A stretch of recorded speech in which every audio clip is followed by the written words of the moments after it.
Oh my god, new competitive news. I gotta go. Oh, whew. I'm all tripped up. I don't know what to do about this. It's alright, we'll play it off. Ta-da!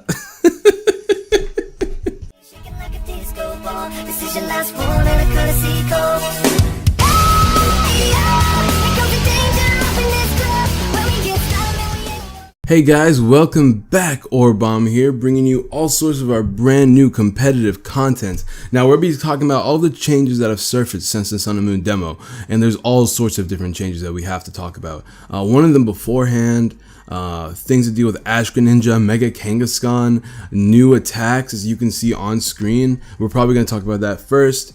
Changes to paralysis and confusion, but let's get straight into this, guys. So, Sun and Moon, since the demos come out, there's data mining. That data mining releases all sorts of information. I'm going to do my best to not spoil anything about the Pokemon in this game. In fact, I don't have any reason to spoil anything about the Pokemon in this game, except for Ash Greninja stats and like workarounds about abilities and attacks and things like that. So first things first, thanks to the data mining, we did manage to find a new list of TMs. One quick spoiler is that there's no more HMs. We know that for sure now thanks to the data mining, because as you can see, we've replaced some of these TMs. I'm gonna see if I can zoom this in for you guys because you know, we out here. Can we get some zoom? Can we get some sweet zoom action? There we go. Alright, check it guys. So, well, that ended up not working out very well. As you can see, we got some new TMs in this game. We did replace we did replace Home Claws with Workup, so we have Workup again since 5th gen.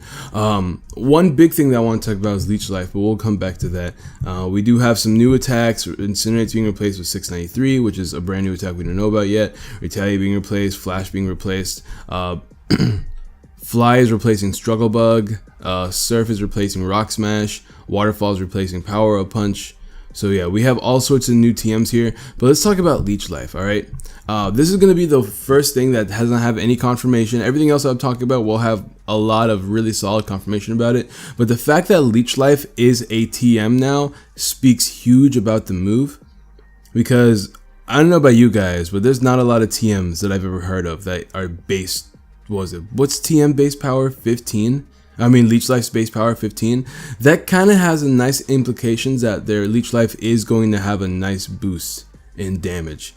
Maybe even like do something completely different. To me it sounds like it's going to be a nice and powerful bug type drain punch, because Leech Life being a TM is very, very interesting. I don't think Pokemon would give us a TM that's that useless, doing like 10 base damage, 20 base damage, however weak it was. We all know that it was weak, but now our Zubats are going to be hitting like a truck with Leech Life. So that's kind of interesting. But there's that. As far as the data mining go, everything else though we're going to be talking about. Up next, we're going to be talking about Ash Greninja. Now, thanks to the demo, we know how Ash Greninja is. We know how it works. We know how Battle Band works. I mean, we already knew that beforehand, but now we know its stats, its base stat, and let me tell you, it is kind of wild. All right. Right here, I have the Greninja, alright? This is the Ash Greninja's base stats.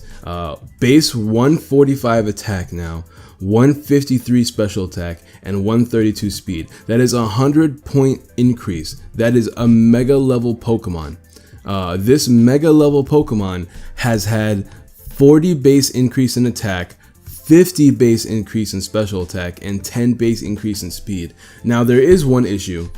I'm gonna go ahead and do this real quick. That one issue is that Ash Greninja, as far as we know right now, is locked to being a hardy nature. No boost in any stats whatsoever. It's all neutral across the board. But if we do eventually get something, like maybe if we get Jolly, we hit that 399 mark. 399 is faster than, I think, Tornadus T. Let's take a look real quick. No, it is faster than Tornadus T. I don't know why I'm questioning myself. But yeah, Tornadus T being one of our fastest Pokemon that we have that are non-mega right now. Hold up. There it is. Alright. Being base 111. Pokemon that are faster, of course, are like Pokemon like Mega Manectric. It is faster than other Pokemon like Jolteon. Now, I don't know about you guys, but Jolteon is one of the fastest Pokemon that is not Mega or Legendary. Being base 130, it is faster than Jolteon. Of course, if it is a hardy nature, that's gonna be a little bit annoying because we don't have any way excuse me, to increase that speed. But thanks to its like battle bond ability, it's like mega evolution pretty much. We've got a nice and powerful base 145 attack and base 153 attack. With that, look how impressive that is. Unboosted. Let's see how much we do to a Clefable with a gunk shot. All right, Clefable. I just want to know. OU unaware wall. That's a max defense one. Yeah. To Clefable, I think it's a solid 2-hit KO. Yeah, that's a solid 2-hit KO to a max defense Clefable if we're max attack. And this is without the need, oh, excuse me guys, this is without any held items. As you can see, bold max attack Clefable, bold max defense Clefable, max HP, we're doing 63 to 74. And remember, because of the fact that this is a mega evolution, this is a ability evolution, not a mega evolution. We don't have to hold an item, meaning that things like this Ash Greninja can hold things like Life Orb, boosting that damage. Look at that damage output. Imagine if you were choice banded. Choice banded, max attack, hardy nature, not even adamant. You are almost guaranteed an Oko. I'm pretty sure that's almost an Oko. You got a 95 to, what's the percent chance? You have a 68% chance to Oko max defense Clefable, which is kind of big. That is huge.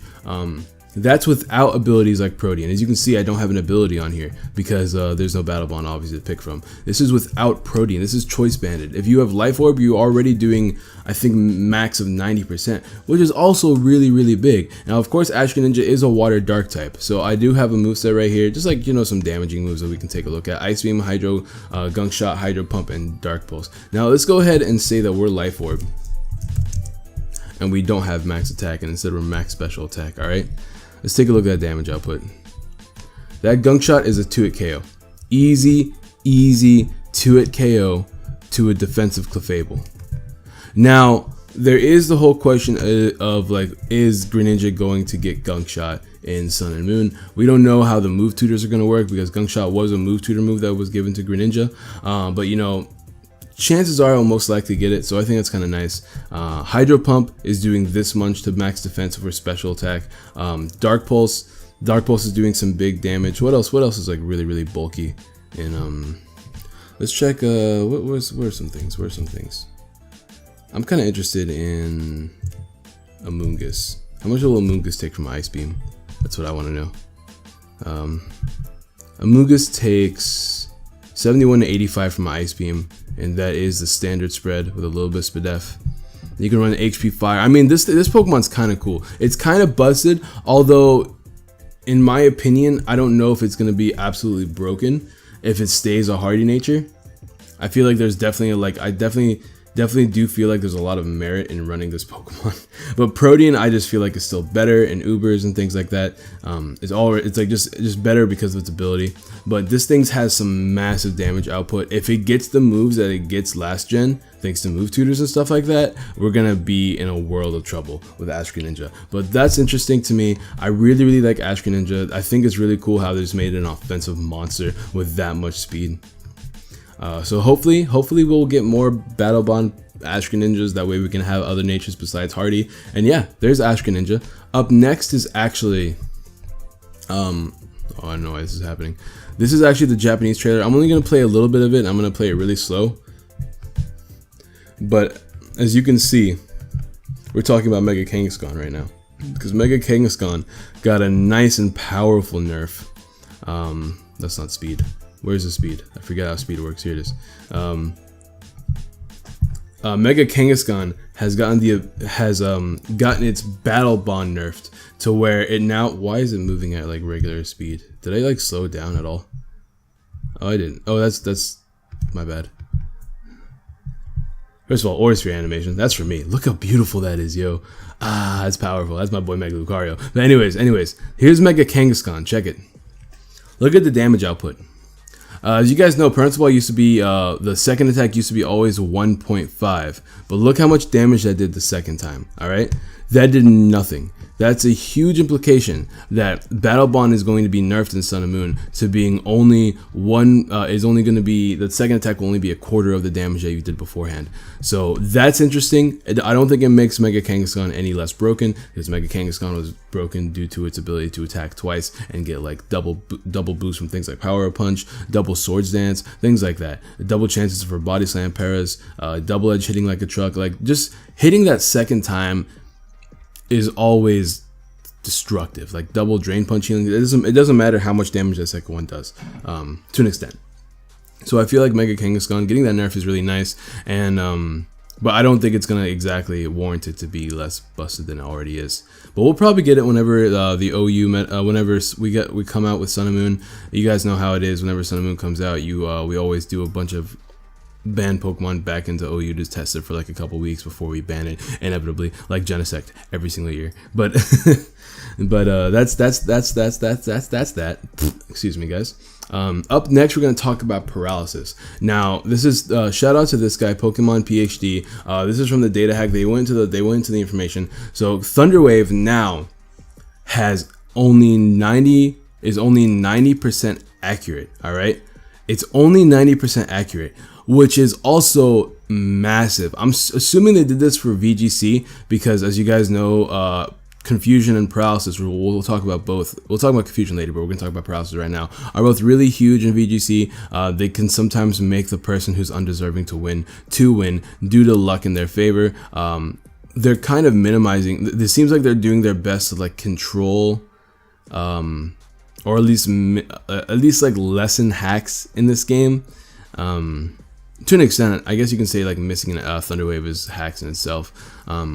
But not only is Thunderwave's ability to go from 100, not only is Thunderwave now 90% accurate instead of 100% accurate, which, you know, a lot of people do. Like 10% is huge. That's like missing a high jump kick. I know all of you have missed a high jump kick before. All right, 90% accurate is pretty big.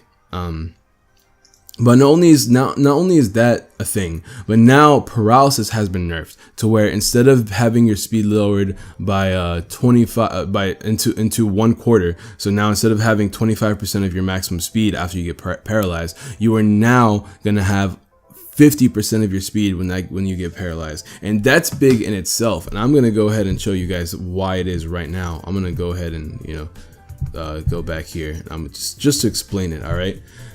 That means things like Tornadus T, all right? Good old Tornadus T, good old Life Orb Tornadus T, all right?